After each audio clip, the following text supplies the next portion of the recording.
Bai, nik uste dut izan direla 2 urte pixkat kolpean etorri zaizkigunak, ze ongara 2 urtez jotzen, eta ditugu egun kontzertu, eta pasatzea inoiz ez jotzetik, batean, olako bira, azakit luzea eta batez ere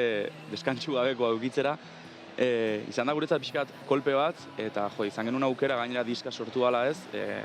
niri eramaten zian ez imaginatzerako garaian jokin, non nahi duzu aurkeztu hau.